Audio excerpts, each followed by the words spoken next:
Crowds like to keep everybody where they are, but leaders are pathfinders. Anytime God calls a person to leadership, it's going to separate you from the crowd. If you just want to be a person who pleases everybody and does what everybody likes, people will like you, but they'll keep you where they are. You will never rise to significant leadership. Because you cannot move followers until you can move yourself. You can't tell people about something when you are not experiencing and doing it. The problem of Africa is leadership. But why can't we solve it? One of the fundamental problems with us Africans, me included, all of us, is we are very traditional. Africans hate to change tradition. The most successful companies in the world who spend all the hours of training and doing human research, sometimes after 30 years, company collapse.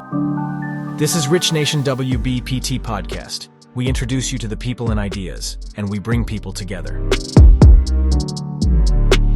Everybody who is at the top, if you are not at the top of wherever you work, take time, go and talk to the chief executive of your company. You know, sometimes you go to a company and you find somebody who is maybe about 38 and he or she is the chief executive, and somebody is 55 and reports to 38. Now, in normal life, 55 shouldn't report to 38, 38 should report to 55. He's your senior brother, your uncle. Here you are, 38 is giving you assignments, and you are wondering, well, we've been sitting here and we've been here all this time, and this young man comes and look at what has happened. Where he left, he followed. You stayed and never learned how to rise to the next level by moving away from something that you are familiar with into something new. The person who rises to the top is the one who learns to live and follow. Not everybody rises to leadership. And at every level of leadership promotion, there's going to be a living and a following. At every level. Let me make a few statements about the call to leadership. Number one is that the call to leadership separates you from the crowd. The crowds like company. There is a fancy proverb that says the ghosts like their crowd, their company. The crowds like company. Crowds like to keep everybody where they are, but leaders are pathfinders. They must find a way to move to the next level for the crowd to follow. So anytime God calls a person to leadership, it's going to separate you from the crowd. If you just want to be a person who pleases everybody and does what everybody likes, people will like you, but they'll keep you where they are. You will never rise to significant leadership. Because most times, leadership requires that you're going to do something that is not being done now. And if you want to do something that is not being done now, those who like what is now cannot envision the possibility that what you are saying is better than what they have been comfortably used to. So when you start doing that, you're going to come against roadblocks, criticism. If you want to be loved, want to be appreciated by everybody, want everybody to accept you, God bless you.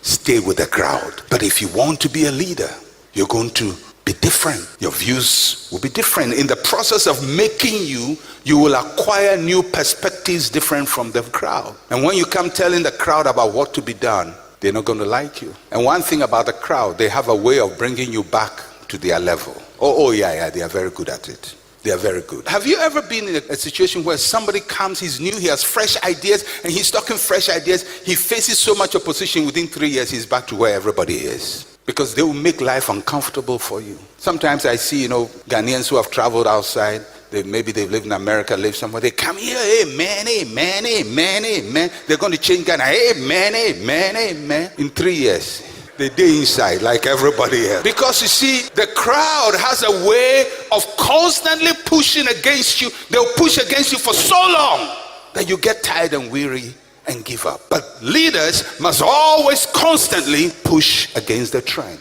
That's what leadership is. You're going to push against the trend. But everybody likes comfort. Life is nice when nobody's fighting you, but it's better when people are fighting you. The call to leadership requires separation from the crowd. The call to leadership will move you beyond where you are. Once God summons you to rise to leadership, he will move you from where you are as a person.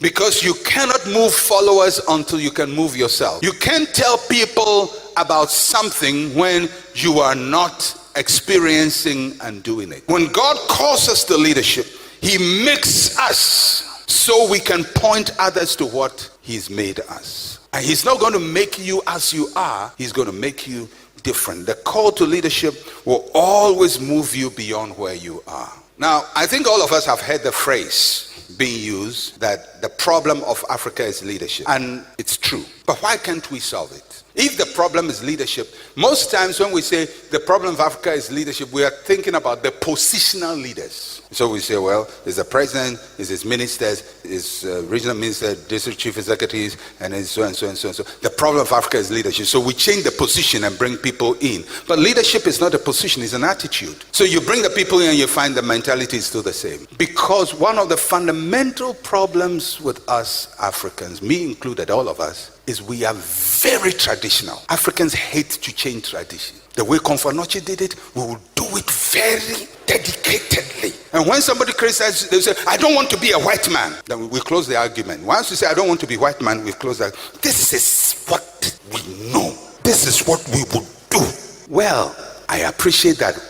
What is the result? Because you judge everything by result. Have we progressed? Have we become better? Have we solved our problems? Have we been able to develop our community? No. If it is not, then the leadership model is wrong. We may like it, we may appreciate it, we may love it with all our hearts, but here we are. Because the leader must go beyond himself. If all my life's ambition is to be like my father, and my father's ambition is to be like his father, and his father's ambition is to be like his father, and all our ambition is to be like what has been, then what will we become? We will never become anything. We will only be what has been. The challenge of Africa is not that they are not intelligent people, but we are so committed to becoming what we used to be that we never become what we should become. The leadership call is going to change you. It's going to move you. It's going to place a demand on you to be different, to do things differently. And although you may love the culture of your ancestors, it will compel you to be different. And be very careful what you call African. Be very careful. Because Africans, we have specialized in calling underdevelopment African. So we eat with our fingers. We say that's Africa. By the way, for your information, every culture on this planet at a point ate with fingers. Because there was no cutlery. A call to leadership will expand the limits of your capacity. Leadership calls will stretch you. It will increase you, your capacity to perform. Now, what does that mean? Can a person who cannot handle the tantrum of 1 2-year-old manage a class full of 2-year-olds? So if you have a 2-year-old child and say, hey, I'll do it, you say, oh God, what world is this? Then you can't manage 2. You can't manage 3. So let's say God's calling was for you to manage a nursery school, but you can't handle 1. It means you cannot fulfill your calling because one is putting you to flight. So what's going to happen? When God calls you to leadership, what he's going to do is, whereas you couldn't handle 1, he will stretch you to the point where you can handle 2 or 3 or 4 or 5 or 10, so that the calling upon your life can find room in your heart, in your mind, and in your spirit. Leadership will stretch your capacity. If you can't preach to 1 person, how can you preach to 100? When I started ministry, a young man came to see me. He said, Pastor, I see what you are doing, but if I had a church like yours, those days I had about 1,000 people. He said, I will do powerful things. I said, yeah, that's why you don't have a church like mine. Because your capacity cannot handle this. If you had 1,000 people telling you about their problems and annoying you, you will stand in the pulpit and insult people every Sunday. But God gives you the capacity. Leadership stretches your capacity so you can accommodate the distortions of life. Because life has distortions. Life is not orderly. Everything is just mania distorted. And the leader must be able to hold the mania together and bring order and direction. A leadership call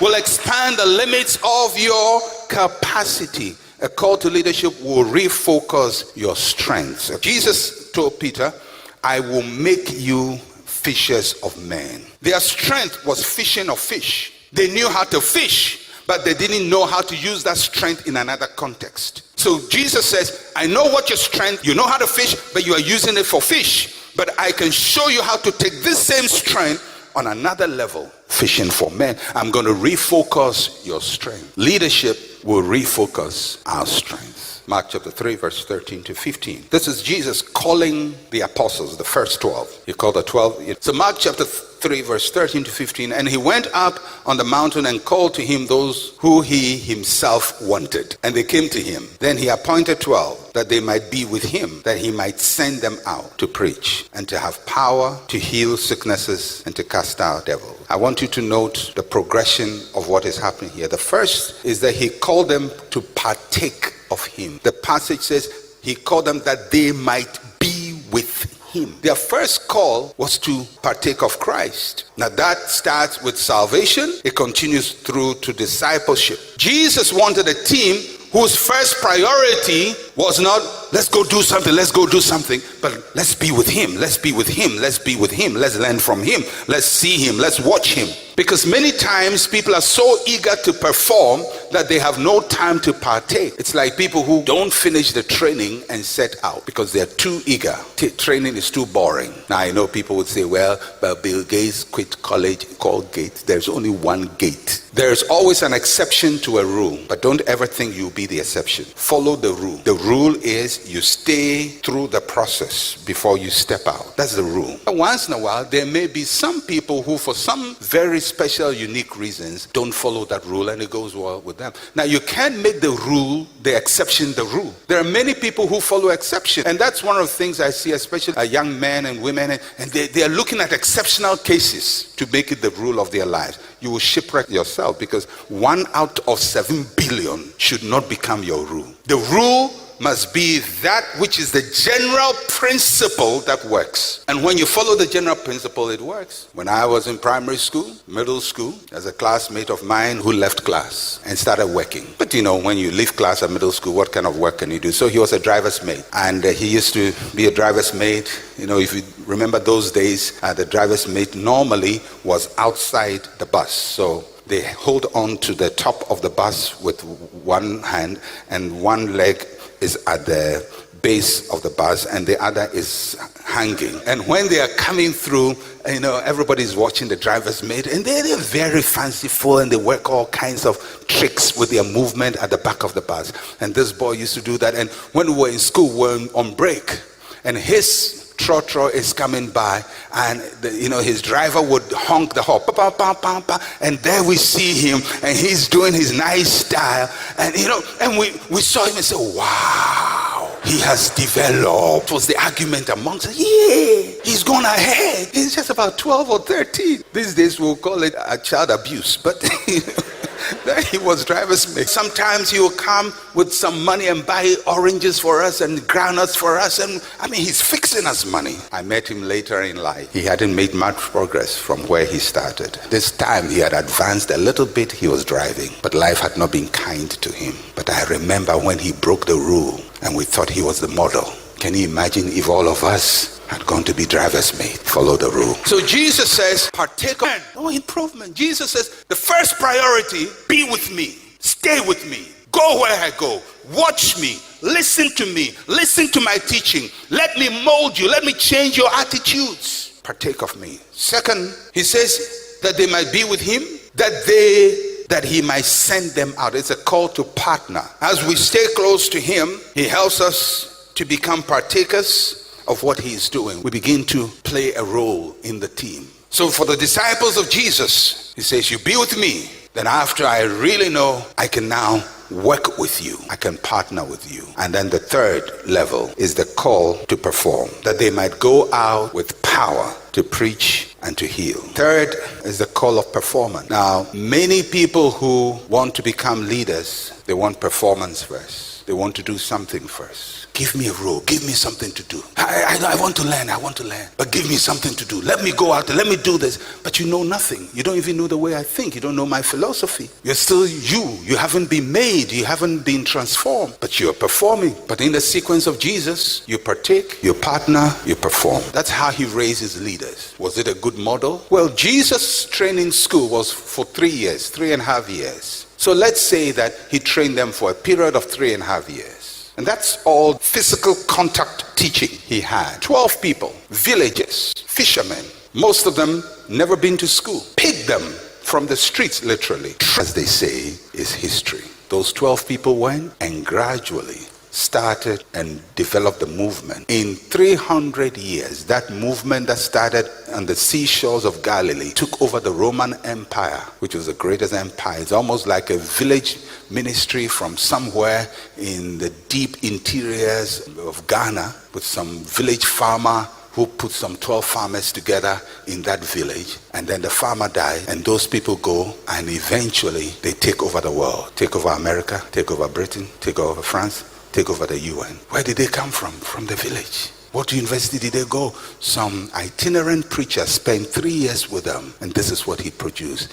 Is the model of Jesus to be trusted? The proof is in the pudding. All of us are a product of those fishermen and what they did. Has it worked? It is still working. After 2,000 years ago, he's still expanding, an ever-expanding, never-retreating movement. The most successful companies in the world who spend all the hours of training and doing human resource training, sometimes after 50 years, the company collapses. 30 years, company collapses. 100 years, company collapses. 200 years, company collapses. This is a 2,000-year company, and it's expanding. Branches are expanding. Even one outlet called ICGC is expanding. And there are outlets all over the world. All over the world. Did he have a good model? I would say, throw all your training manuals away and go learn from that man, because he knows how to raise leaders. And he has proven it by the result of his life and his ministry. God bless you. Want to support our podcast and stay informed about our latest episodes?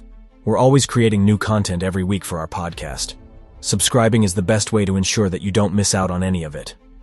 Please hit the subscribe button. We really appreciate it. God blesses you all and be legendary, my friends.